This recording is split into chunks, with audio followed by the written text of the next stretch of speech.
Hello, friends, and welcome back to the Rabbit Hole. I'm your host, Danny, and today we have Stephanie Tinsley on the podcast. Her background is in finance, but her husband was a trial lawyer on the Alex Murdaugh murders. And so this kind of sparked an interest in her for true crime. So she found the murder of Danny Harris in Memphis and has committed her time to try to solve that murder through her podcast, Everything They Missed. I'm really excited because I think that true crime and conspiracies go hand in hand. And you all know that I'm a true crime fanatic. So I was really excited to get the chance to have her on this podcast. So let's welcome Stephanie Tinsley. Hi, Stephanie. Thank you so much for joining me here on the Rabbit Hole. I'm really excited to learn everything, all the ins and outs of this case. But can we start with how you got to digging into a murder? Like, how did you get here? Absolutely. Yeah. First of all, thank you for having me. I'm Of such a fan course. of your show. I think you're so well spoken and all of your questions that you ask in previous episodes that I've listened to. I love it so much. I can always tell how interested you are Thank you. in everything. How did I get here as a first-time podcaster solving murders, taking on my own investigation? Very unlikely. So, I don't know how far back you want me to go, but I've always been an incredibly curious person. Um, I think when I was, in middle school and high school, I didn't enjoy school, but I loved reading biographies. Hmm. And I thought about that the other day, why so much in it. I think goes back to the conversation you and I were having before we got on, is just our genuine curiosity about people. Yeah. And I was a voracious reader of biographies of all kinds. I had a career in finance. I was in venture capital. It was my career for the last 20 years before this. And in 2020, I met and pretty soon after that married my husband, Mark Tinsley, and he was deeply involved in the Alex Murdaugh murders. And I have been a true crime fan. We'll just back up a minute, since the 80s. I'm a little bit older Forever than and you. ever. Forever and ever. I remember in the 80s, I would go stay with my Aunt Elwanda. She was this beautiful old Southern woman. And I would go stay with my Aunt Elwanda, and she would lay on her back porch reading true crime books. And I would steal them and read them. And then I would go and watch all of the true crime shows that were on cable TV at the time. So I just had this love of true crime. And then when I married Mark in 2021, Alex Murdaugh had murdered his wife and son, Paul and Maggie. And we were thrown into, because my husband is a trial attorney, he had filed a lawsuit against Alex Murdaugh for the boat crash that was associated with his son. I don't know if your listeners Which he like have kept covered up up, with right? that. So his son Paul was driving the boat, and there were about half a dozen kids on the boat. And Paul was extremely drunk, crashed the boat. Mallory Beach was thrown from the boat and died. And Alex, his father, was really trying to get all the kids to not speak, not tell Paul was driving. And because that, the Beaches approached my husband and they filed a wrongful death lawsuit. And Mark had asked for Alex's financial records, and you just do that in Right. any kind of lawsuit. And Alex was pushing back and not wanting to let Mark look at his financials. And we know the reason why now is because he was stealing from his clients. At Mm. that point, Alex had stolen about $7 million from his Wow. clients. Hadn't heard And that.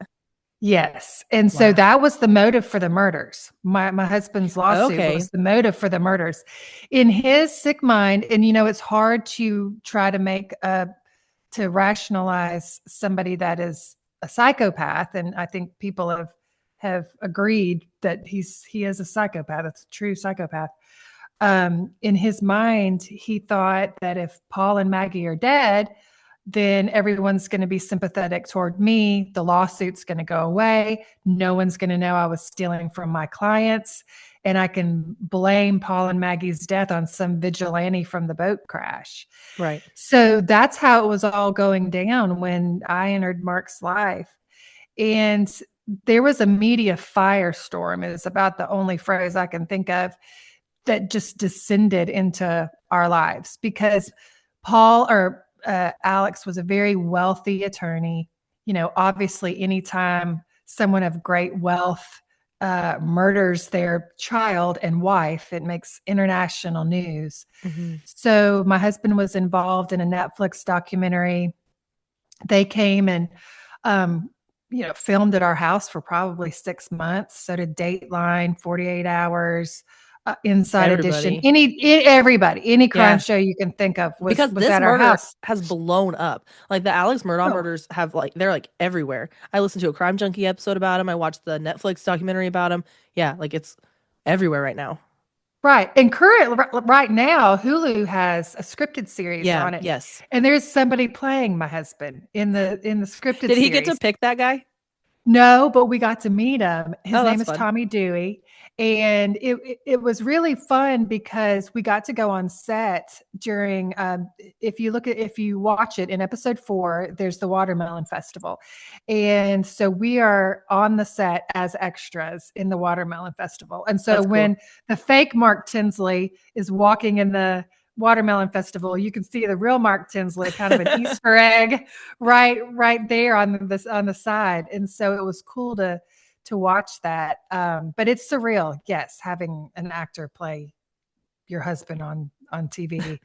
But throughout that whole process, I watched these really great journalists interact and interview. And I had recently retired from my job in finance because I was a newlywed and really wanted to be by Mark's side during the trial and the stressful time. So it gave me the chance to attend all of his interviews Hmm. and attend the interviews of his clients who are victims. And so I would watch these really prepared and great journalists like yourself. And then I would watch or listen to some of these interviews that were clearly journalists just there for headlines and Mm. clickbait.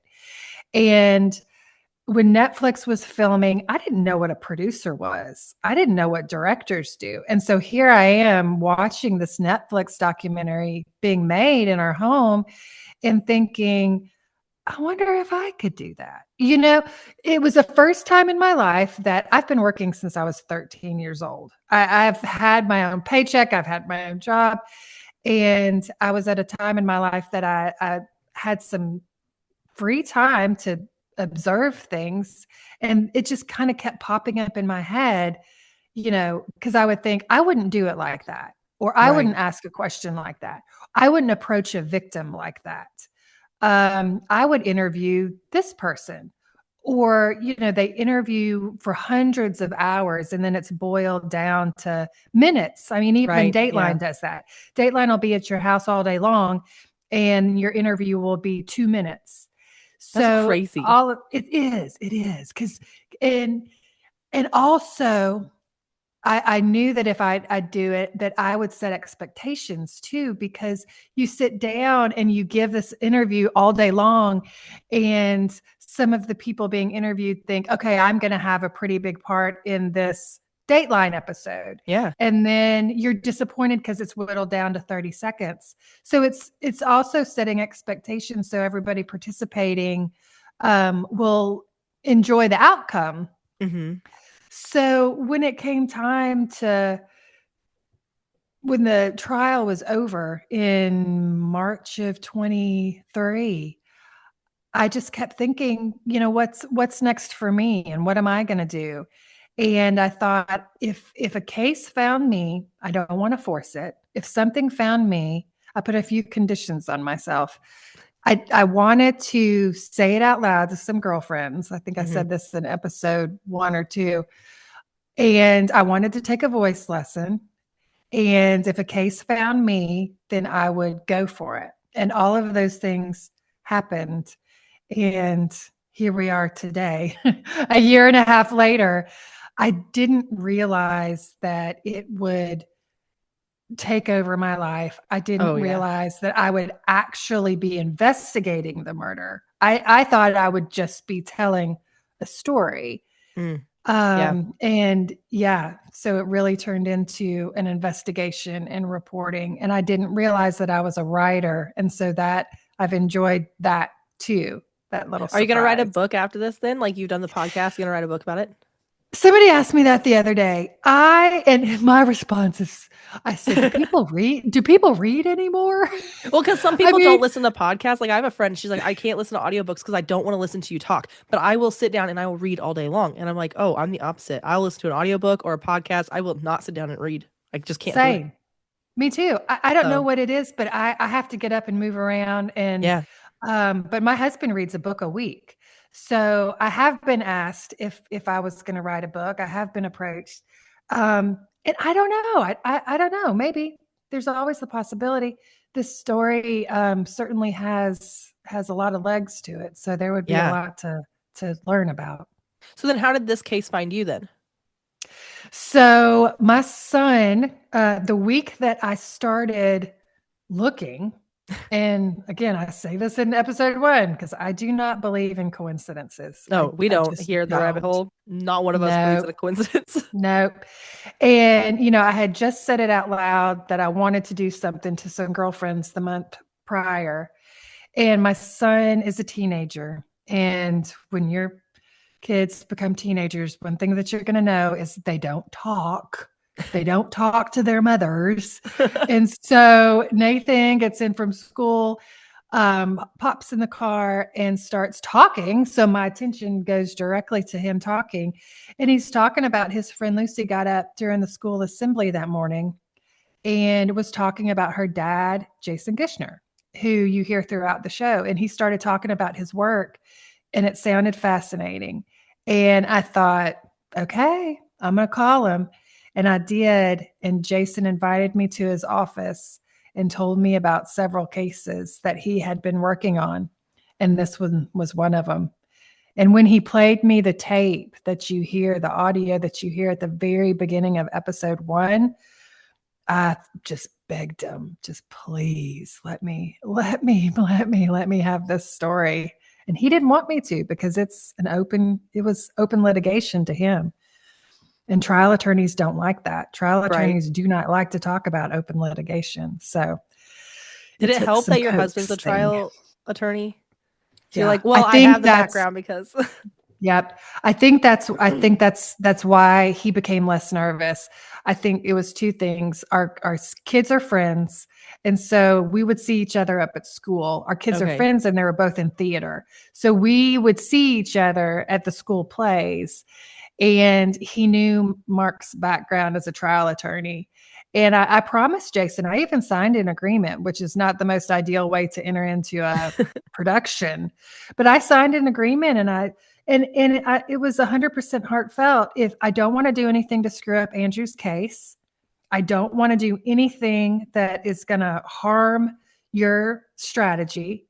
And I told him along the way of me producing it, I'm going to let you know um, what the episodes sound like, kind of how we're landing. And at any point in time, you're thinking this could hurt Andrew's case, and I would just stop production. And that happened one time. It Okay. happened one time. He shut it down one time, That's not and that bad. That's was pretty good. it is pretty good. One time in a year. And what I had to do is pull together a trailer. This was even before any episodes were written. And I let him hear the trailer, and he realized that the production value of it was good. And I had some other good teammates that were making it a real premium sounding show. So he said, go ahead and move forward with it. Perfect. So then, Yeah. okay. So do you want to start at the top? I know that your podcast, are you going to do 8 or 10 episodes? I mean, so right now, I believe we're going to land on 10. Okay. So the podcast is called Everything They Missed. We have released episodes 1 through 6 so far. We right now, I don't know when this interview is It'll going be to like come out. 2 weeks from now. Okay, cool. So we're coming back in December, And or because something big is happening, Oh we're man. coming back in December or January. And if we don't come back in December, I will put out a bonus episode explaining why. But it's such a huge turn of events. And it is not Andrew getting out of prison. That's not it. It's such a huge turn of events that me releasing the show could interfere with something. Oh, okay. Um, could potentially put somebody on the run, could mess up something. And so I will hold the show until January if that's the case. Otherwise, listeners will hear episodes 7 through 10 in December. Oh, that'll be fun. I'm Yeah. excited. I like want to. Oh, Oh my goodness. I know. I'll Have you hold had my the hands. opportunity to listen to 1 through Um, uh, 6? no, not all of it. I listened to parts of it, but I didn't have enough time to yeah, to listen to Listen, I know everything. you're a busy lady. I know. When you get to episode 6, it's pretty dramatic. There's something pretty dramatic that happens in episode 6. And so yeah, it'll be exciting when 7 comes out. So, can you give us an overview of the murder and who Andrew is for everyone? That way, they have more of a background of what's going on here. Yeah. So the murder was it happened in 2007. The victim's name was Danny Harris. And Danny was the father of 4 boys. He was 55 years old when he was killed. He was a member of the Tennessee Air National Guard, just a classic Southern dad. I mean, a classic sports dad. He loved his boys so much.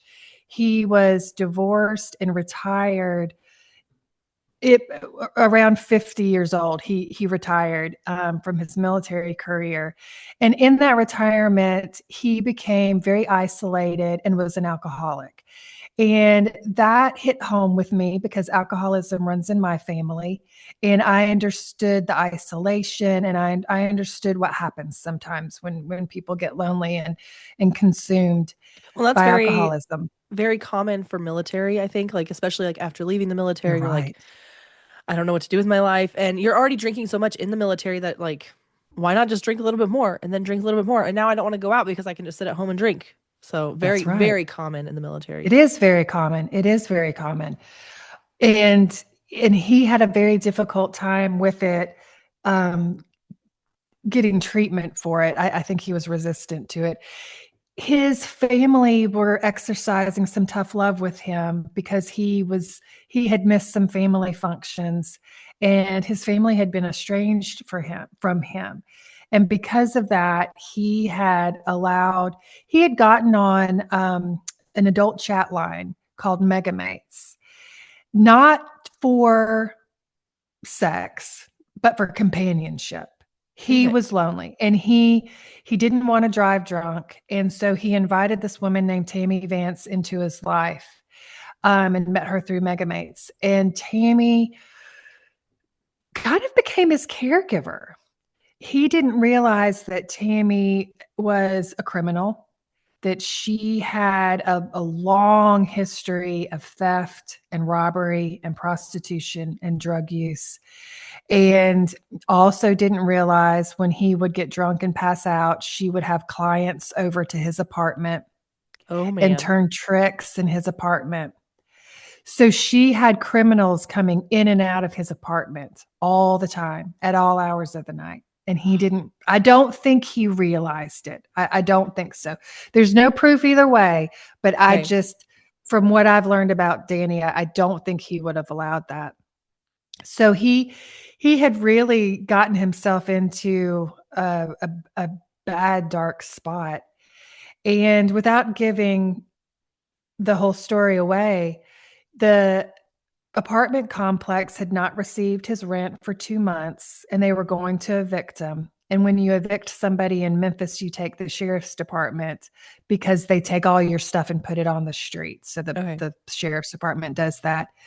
And they opened the door, and that's kind of when the smell hit him. He had been dead for 2 months. Oh He had my been goodness. brutally beaten on the face. The beating was confined to his face, brutally beaten on the face. There was blood spatter all over the walls. There was a red rag that was stuffed into his mouth. And how they knew that he had been dead for 2 months, he had a pacemaker. And so Oh, his pacemaker stopped on August 20th. so they know So exactly when he died. they knew the exact time. Do They knew pacemakers not report back to doctors? that's a great question. I don't know. Because you I would don't think that know how like that that works. would be an alarm of some sort. Like this pacemaker Yeah. stopped working because that could be like a medical issue if somebody's pacemaker Hmm. randomly stopped working. Right. And we know that this is one thing that was so heartbreaking to me because when you got his pacemaker records, you could see when the murder was happening Oh because his heart no. rate spiked. So his heart rate was normal and then it spiked to 280 beats per minute, which is a Wow. full out sprint for a man. It would be like Yeah. somebody sprinting. And then it came back down. We think he had passed out at that point. And then it had spiked back up to 289 beats per minute. And both those times that he was being murdered, his pacemaker was shocking him, trying to keep him alive. That wow. Isn't that sad? Yeah. I So then know. so then you know exactly how long it lasted. Can you say that or do you not want to say that? Now you can. I mean, you can see when the beating started and you can see when it ended. Oh my And gosh. it's so sad. So they knew when he died and they realized pretty quickly that it looked like a robbery, but when they let themselves in, the door was locked and the alarm system was on. Hmm. So that means somebody that murdered him knew the alarm code and locked the door. So it had to be personal. Yeah. Um, Two of his sons are in law enforcement, and because they were estranged, you would think they would perhaps be suspects just for the fact that they were estranged, but they called one of the sons to the scene. And that son worked for the sheriff's department. They realized that his truck was missing and some other items were missing. And they started their investigation right then. Yeah, but it That's was it was wrapped up quickly, too quickly. right. So let's get into the Andrew part of this because this is the part Mhm. that baffles me the most, I think. Like, how did Andrew get wrapped up in this murder? Because it feels like to me, right now, with the information you've given, we have some pretty clear suspects. We have the lady that was living with him, we have his children who could benefit from his death that were estranged from him and that knew all the inner workings of the police department. So then we have this random guy, Andrew, that feels super unconnected. Yeah, he is super unconnected. So Tammy, the woman that was living in Danny's house, after she had shown up, Andrew was living with a woman named Snow, and Tammy showed up at Snow's doorstep one day. They had met each other, I guess, at the local bars in Memphis.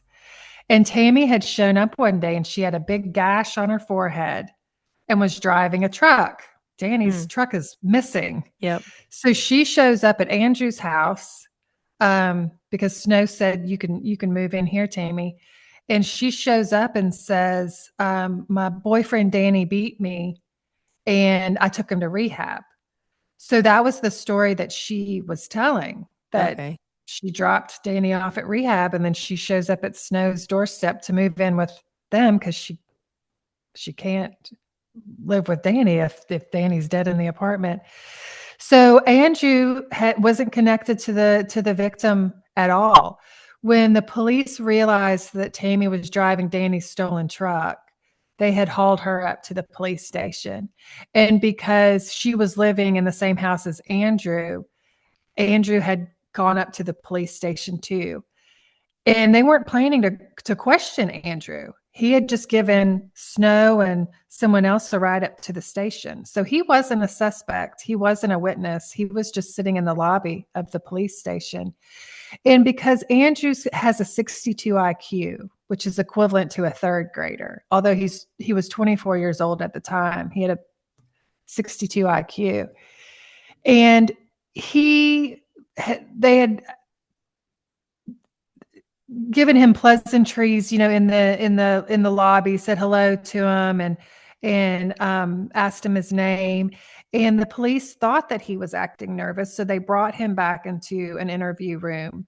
And because Andrew had never been in trouble with the police ever in his life, he was very naive to police questioning.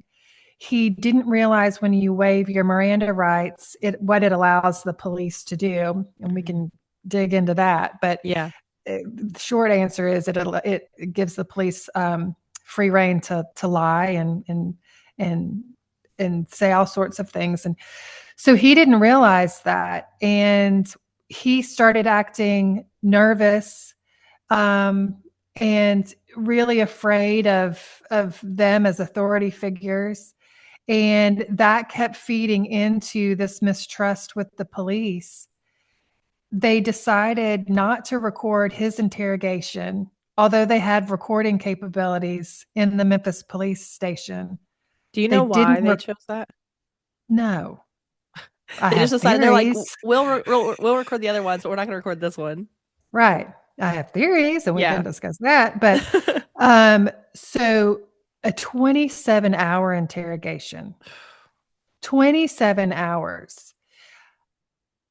I I've had 4 hours of sleep some nights, and I wake up feeling crazy. I Yeah. can't imagine sitting in a room for 27 hours. They gave him bathroom breaks. They gave him the opportunity to eat, but they let him rest for about 4 hours. But for the course of 27 hours, he didn't eat, he didn't sleep, he didn't rest. And the It's like result torture. was it is like torture. And I'd love to really talk to you about how in police interrogations and the psychological torture it is. Yeah. Um, but Andrew tried to fight him off as much as he could. But again, a third grade education, when they're telling you your DNA is there, we have witnesses that put you there. Tammy is saying that you two killed Danny together, and you start losing touch with reality. Your Hmm. whole reality is you're questioning yourself. They're showing him crime scene photos. And when you do that, police lose the ability to keep everything, clean. So when you're showing, then he's thinking, did I put the red rag in his mouth? Was I there? You just lose touch with reality. And When your so, brain can make up a story like so quickly, especially with his IQ being so low, like his brain could probably make that story so easily. Because like yes. even like with full IQ, if we're told the same story, we're told we've done something, how many people wrongly admit to something all the time because they're told like, no, you did this. And you're like, maybe I did do that. Maybe my brain is just like maybe I just don't remember. Yeah. So I met Amanda Knox the other day. She is, I have her in the top of episode 3. Okay. And in episode 3, we really go into the darkness of false confessions.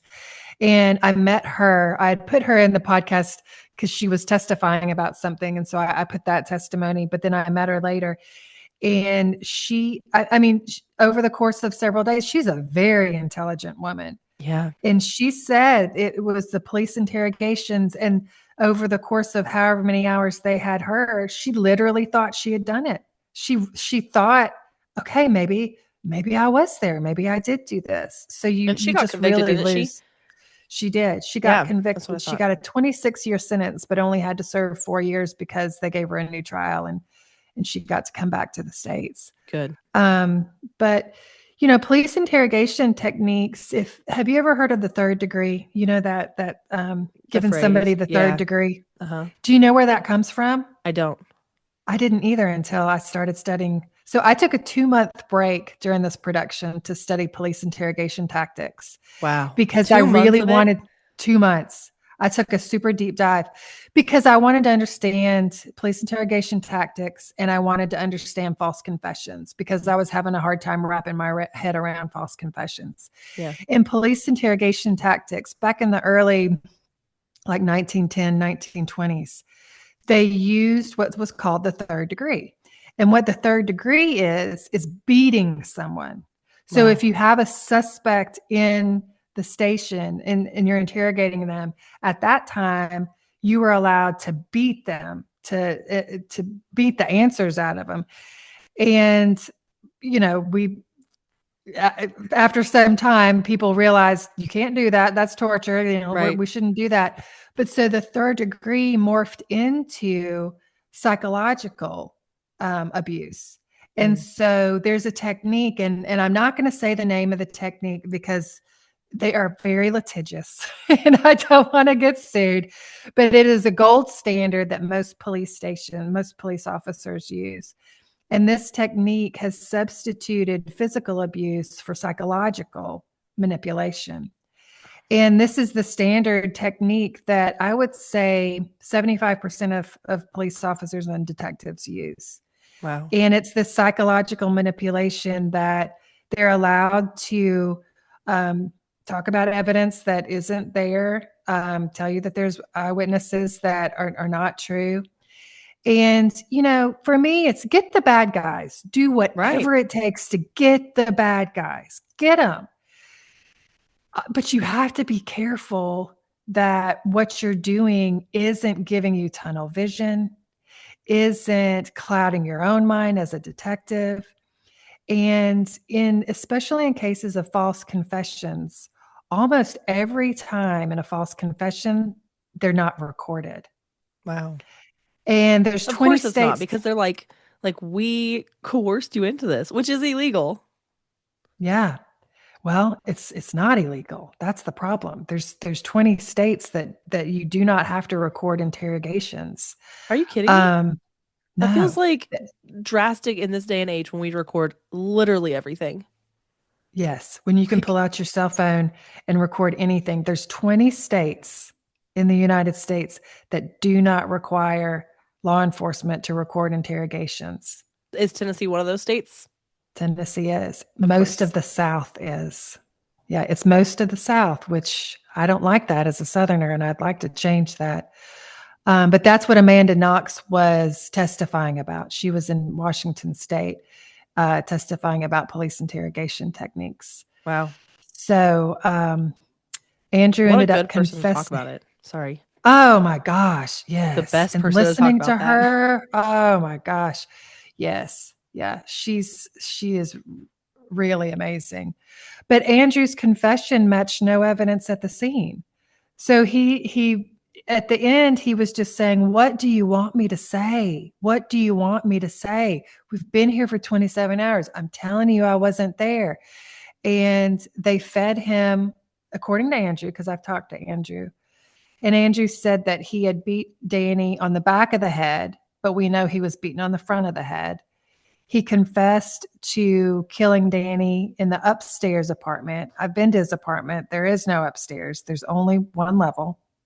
And he confessed to killing him 2 weeks ago. And we knew that Danny had been killed 2 months ago. Hmm. So even though the police knew most of this information, they knew there was no second story. They knew it was two Right. months ago. Like you've As been soon there. as you've been there, as soon as Andrew confessed, this is why I decided to dig so deep into this story. As soon as Andrew confessed, of the investigation ended.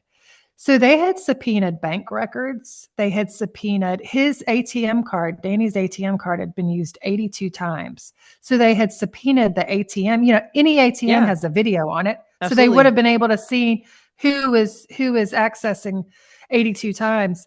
Um, and they had subpoenaed the cell phone records. But as soon as Andrew confessed, they shut the entire investigation down. So all of that left out there was still left out there. And in the meantime, they had interviewed Tammy, who ended up confessing, So and she also confessed, but they didn't take her confession. they did take her confession. So did she also They go to did. jail? She did. Okay. And the curious thing is she wouldn't go to trial. She pled guilty and said, "Give me the max sentence." Weird. It's not weird. Keep listening to the story Okay. and you'll figure out why. Okay. It is weird. But then when you realize why she did it, it blows your mind why she did it.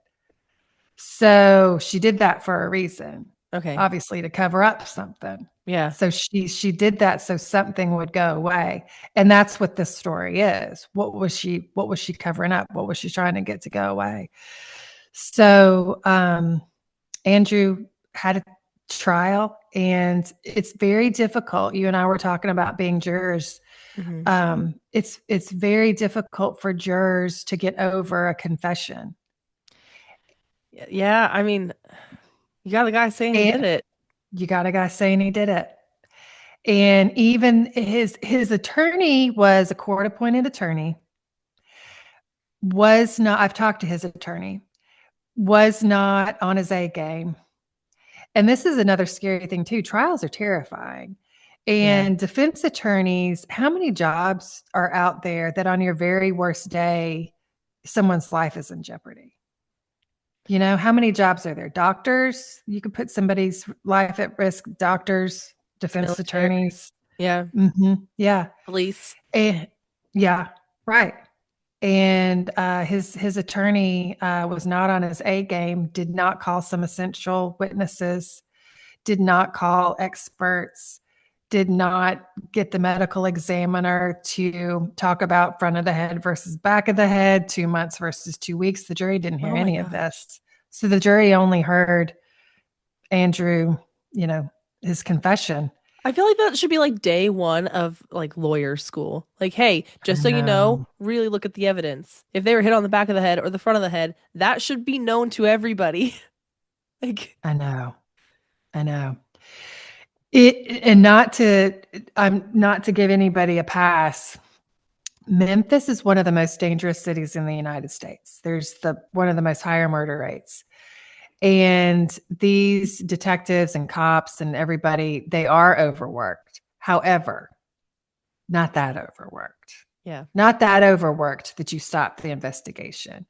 But to them, I think confessions mean convictions, and they get a confession and they can quickly move on to the next one. Do they get like And a bonus for getting convictions? prosecutors do because they Hmm. keep getting reelected. Interesting. Right. Yep. That's a fantastic question. Right. So they don't get a cash bonus, but they keep keeping their jobs. And that's the issue because the detectives can't prosecute. You have to go to the DA. And Right. that has been a huge issue. Why didn't it stop there? Because if you're a DA, you're a lawyer, right? So you're a smart person. Prosecutors are under the DA. So they've passed the bar, which is very difficult to do. You're a smart person. So how do you see the confession that doesn't match any evidence, but you say, okay, guys, let's go to trial? You know, you would think you would look at that and say, y'all keep investigating. The confession doesn't match the evidence, so go keep investigating. But they didn't do that. They said, great, you got a confession, let's go to trial. They had a 1 week trial and got a conviction, done over. And it would have been done and over. It would have been done and over if they wouldn't have discovered some new evidence in 2023. So why Andrew? Like what's so significant about Andrew?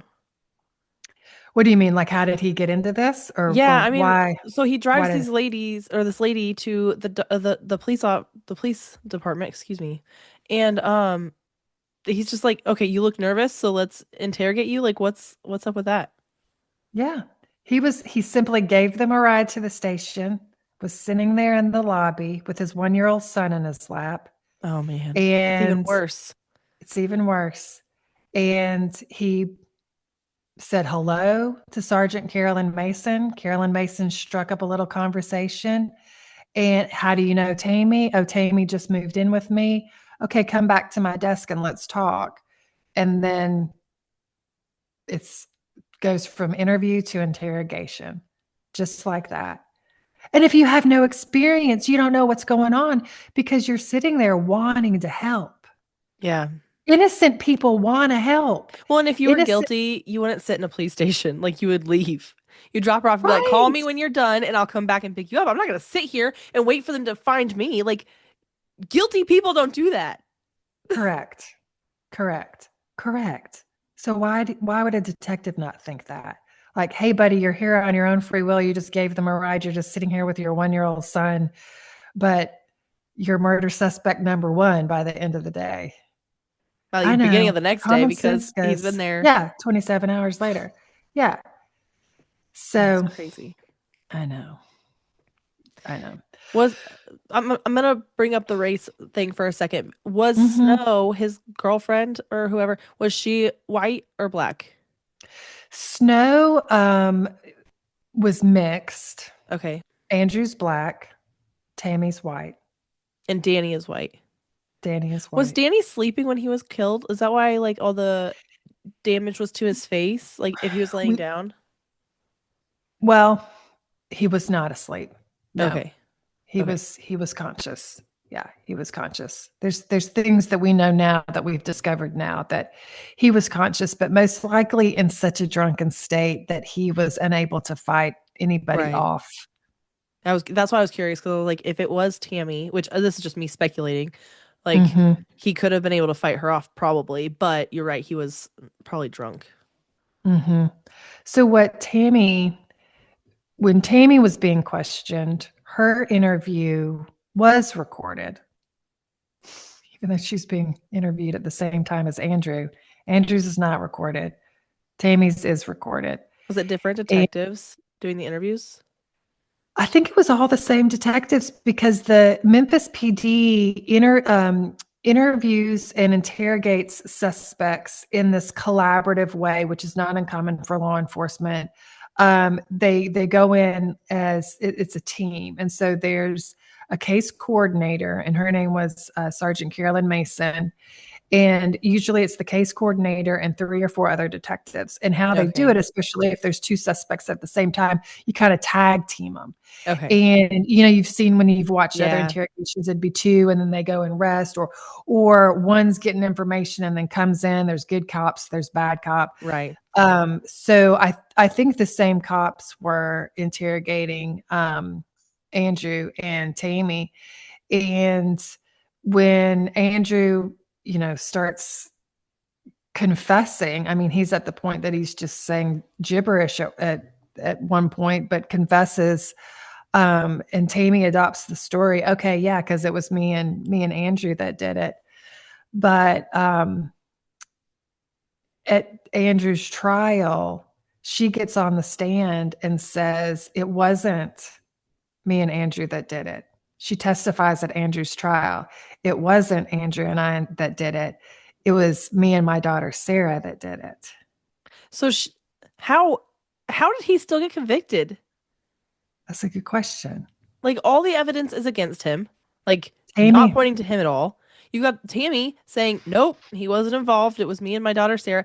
Like, and the whole time he's like, "Yeah, I guess I did it." And they're like, "Well, you confessed to it, so you're going to jail."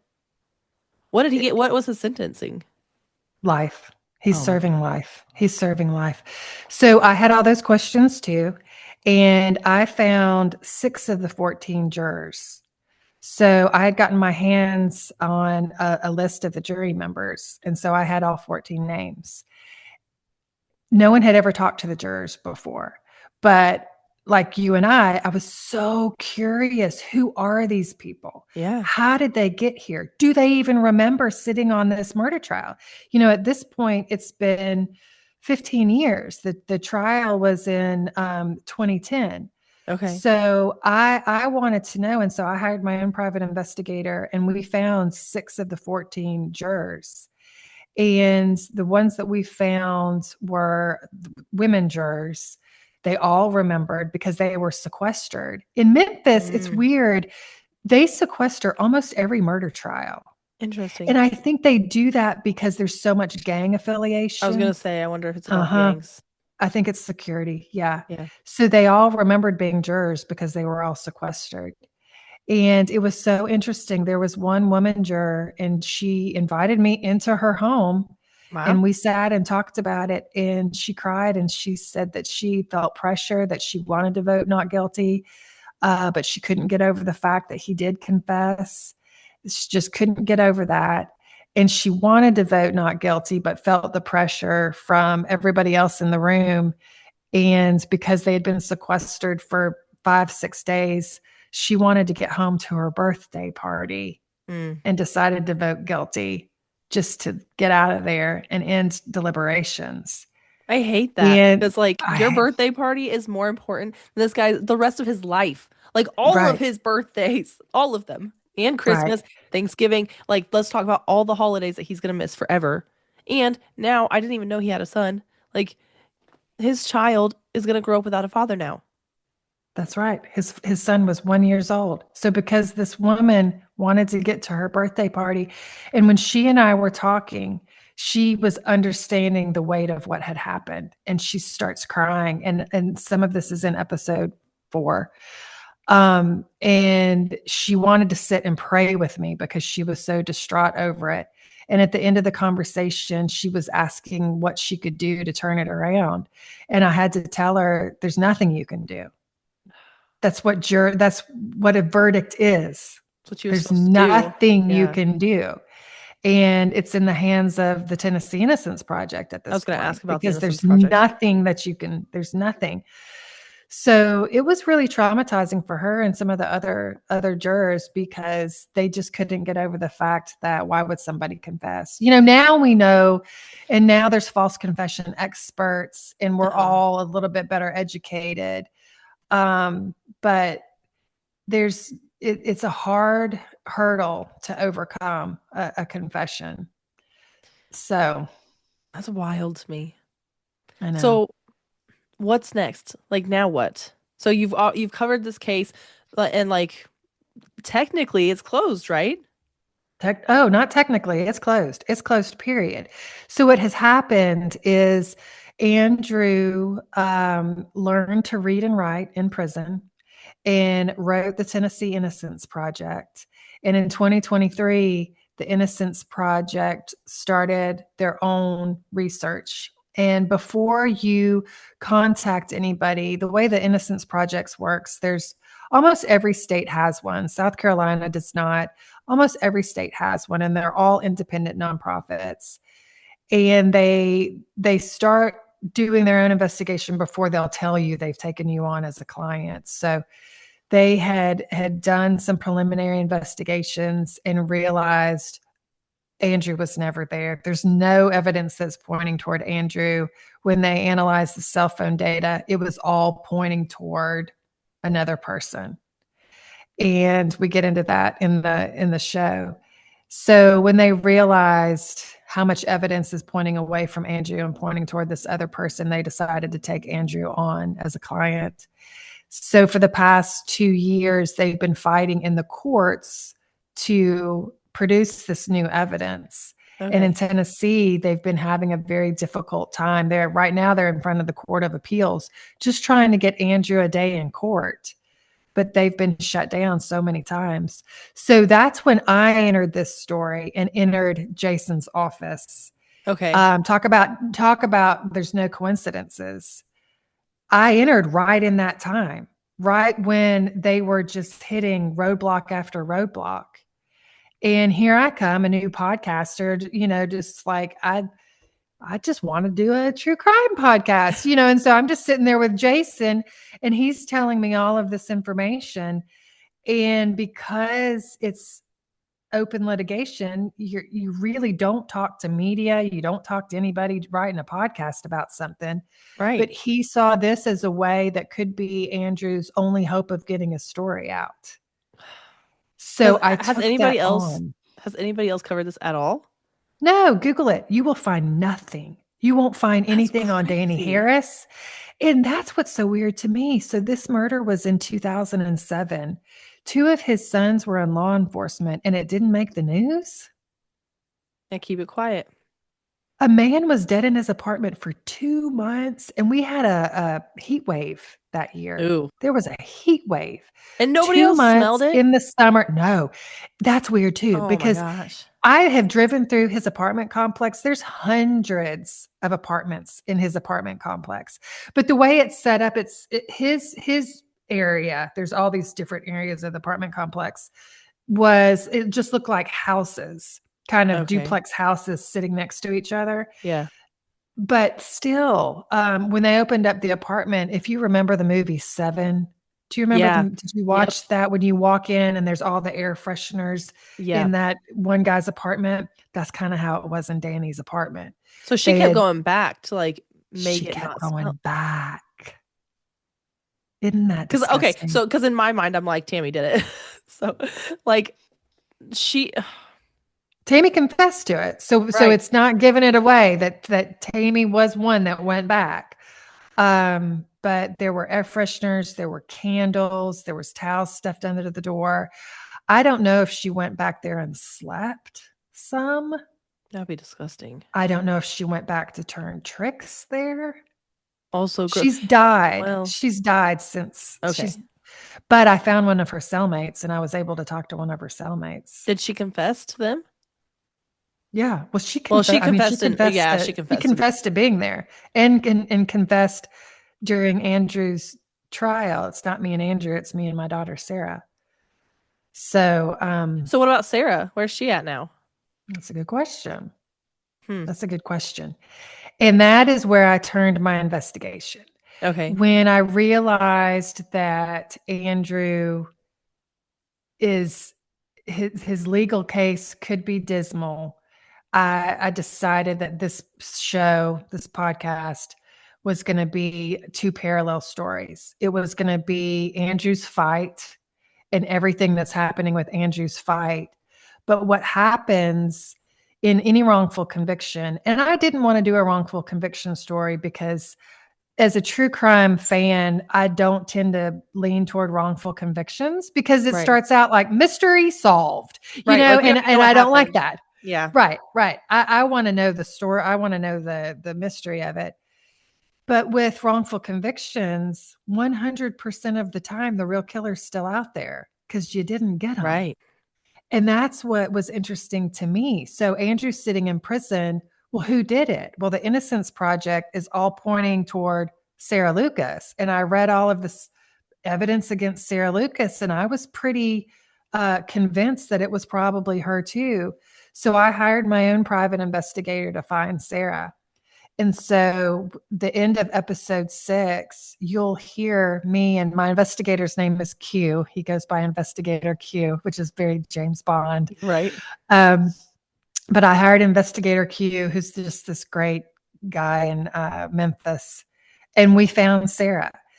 No one had been able to find Sarah before us because the Tennessee Innocence Project's resources are limited. Oh yeah. They have 5 attorneys and 1 investigator, but their investigator was moving to California and wasn't able to really try to find Sarah. And so I found her. And so at the end of episode 6, and why we're on a 2-month break right now, I've turned toward hunting down Sarah.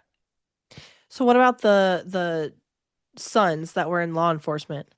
Because they did some sketchy things, and we haven't really talked about it yet, but we did Mhm. when we talked prior that the one came to the actual crime scene, but the other one was in on the interrogations with Andrew and with Tammy. Or was it Right. the And we same didn't son? it was the same son. Okay. So one of them, Chris Harris, works for the sheriff's department. Brandon works for the police department, sheriff's department, police department. Okay.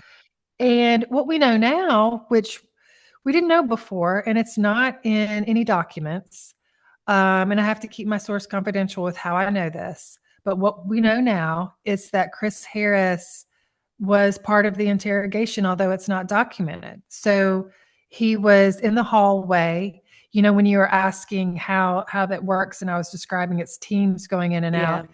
Chris, I've been told that he was participating in that. He Mm. was outside and looking in through a TV camera, and I have been told that he was helping with the investigation. And when they put Andrew back into a cell for a couple hours, he went back home and slept. And I've been told he came back.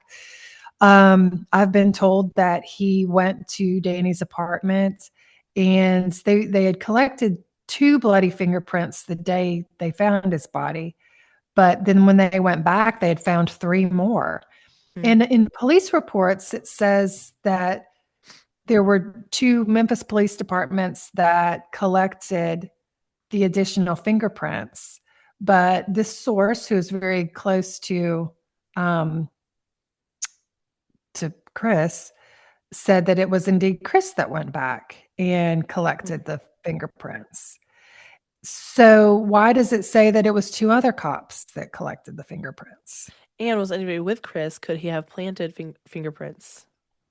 It's a You good know, question. like, because that it just feels like how much did Chris, and I mean all the children, but how much did he have to gain from his father's death?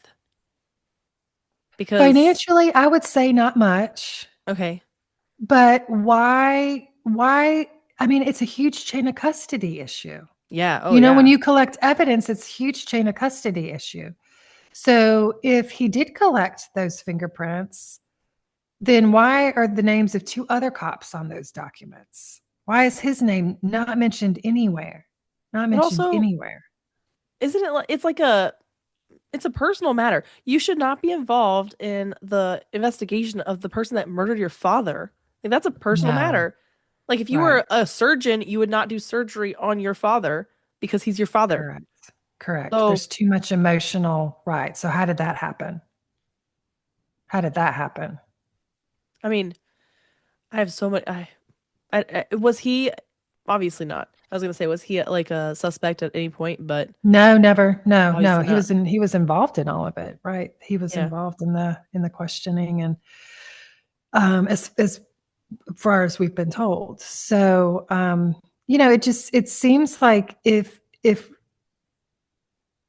the victim has 2 sons in law enforcement, that the investigation would be a very meticulous investigation, Hmm. very by the book investigation. Yeah. In fact, in the TBI, Tennessee Bureau of Investigation, that's our state FBI. It seems to me that that would be a murder that you'd call the TBI into to investigate, because you've got ties both to the sheriff's department and the MPD that you would want to bring in outside forces so you wouldn't have any sort of conflicts. Right. But they didn't do that at all.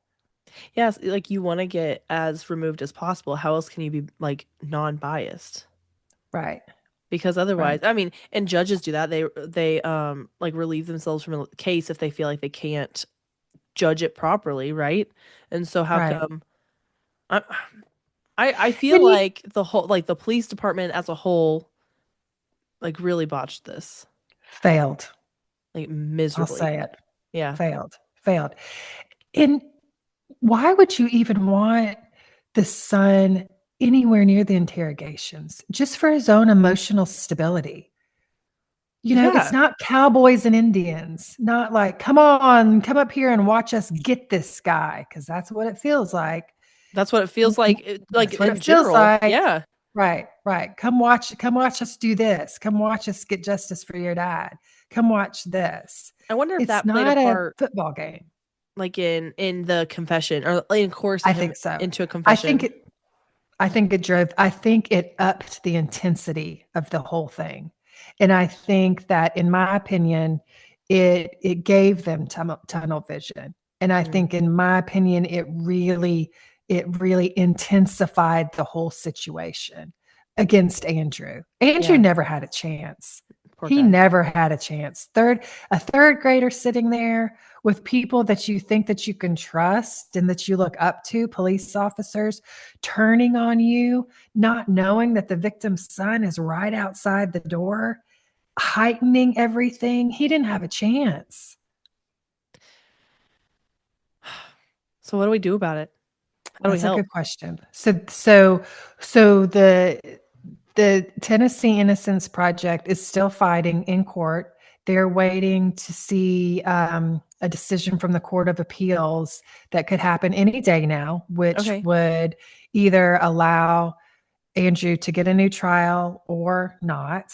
Mm. And my investigations have uncovered some new evidence that I think could really help the case. Okay. So I have presented evidence that I have come across to the Memphis DA, and I think that some of that could change the trajectory of the whole case. I think it could open it up. Yeah. So at this point, we're waiting on a few things, but I don't think we're going to have to wait long. Okay. I think that within a month to 60 days, there will be some huge movement, incredibly unexpected movement. I can't let the cat out of the bag, Right. but I think some pretty explosive things are going to happen in the next 60 days. Well, I'm excited to listen to I know. when it all explodes because that's like the most exciting time, right? It's like everything's coming together. And that's the thing is this is real time. I've gotten episode 7 and 8 written, but if you ask me what's in episode 10, I can't tell you. All of this is happening in real time. So anybody listening, as you listen throughout the show, and most likely you'll even hear me developing as a host and because I'll start off with my interviews and it sounds very amateur because I'd never interviewed anybody Yeah. before. And then by the time you get to episode, it's more of a conversation. And then it really gets into, oh gosh, I've got to start investigating. Okay, we're going to hire an investigator. Oh, we're going to go after Sarah. I mean, it's all happening in real time. So when the show comes back in December or January, it will be December and January in the show. It's not this, happened 2 years ago or 3 years ago. This is happening right now. Which is really exciting.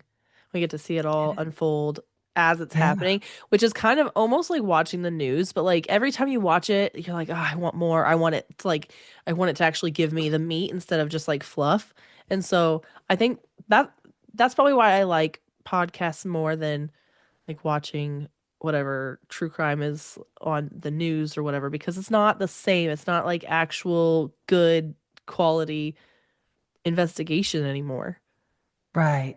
Right. Because there's so many journalists, like I was saying at the beginning of my experience with the Murdaugh trial, they're just there for the headline. They're just there for Yeah. the clickbait. They're not there for the meat of the story. And this is a very unlikely story about a murder that talks about everybody that's involved and the ripple effect. And if you're like me, most of the time, I was on an airplane this morning, I just want to put on my headphones and listen to a great true crime story. Yeah. That story, this is that story. But it's also, if you like Serial, if you like S Town, some of the, original long narrative podcasts that talk about the characters and you understand the ripple effects from some of this. And it's this story ends up being that as well. And then also on top of it, it's, I've hidden a lot of vegetables in the brownies because you will end the show, but you will have learned all about police interrogation tactics. You will learn all about false confessions and not in a boring way. You'll just pick up on it. Episode 3 most likely will end and you'll be running to your husband or your son or your whoever and talking about, do you know what happens when you waive your Miranda rights? You have to ask for a lawyer. Yeah. So I hope it opens up that conversation with people as they're getting just a really amazing story. So where can everybody find this? So anywhere you get your podcasts, the show is called Everything They Missed. You can also go to my website, everythingtheymissed.com, and you can listen to the shows there. You can see pictures. I always love to see pictures of the people Yeah. involved. So on the website, you can see pictures of everybody. So on my social media, you can find me at the Stephanie Tinsley on all of the socials. And I love that too because it gives me a place to engage with listeners. And I do read and answer every message that's sent to me. On my Instagram, there are lots of short videos with the people that are involved in the story. So you can Okay. go on and see videos of Andrew's family, videos of the Innocence Project lawyers. So I would encourage people to engage in that way. But everything they missed is the show. I have one more question, and you might not have an Yes, answer to it. Are you gonna do yes. another case after this one? Like a season I two? hope so. I hope so. I've enjoyed this so much. Nothing will compare to this because it's such a unicorn Yeah. in what happened and in what happening. So I will never do anything else like this, but I do hope I keep getting to tell stories. I I feel hope like I keep getting to. like you say that, but I bet that there's a lot of stories out there that feel very unicorn-esque, that feel very like exactly how they are in no other story. So I wonder, I think another story is gonna find you. I hope so. And I remain open to that because I don't want to force anything. And so yes, if the universe is listening, I would like to do another one. That's really exciting. Well, yeah, I hope that you get another one because I feel like you're like you really dig in, which is what I don't know. I am not gonna speak for everybody, but what I want to listen to is like really digging in. So, um, thank you. Thank you so much for coming on. I appreciate it. Yeah, thank you for having me. I've enjoyed it so much. I Until next know. week, my friends, stay skeptical, and I will see you all then. Hey friends, The Rabbit Hole is an independent podcast written, hosted, and produced by me, Danny Mercy. Special thanks to Lindsay for research and writing. If you love the podcast, please leave us a 5-star rating and review wherever you're listening. Follow us on social media at rabbit.holepodcast and visit our website at stayskeptical.com for everything else.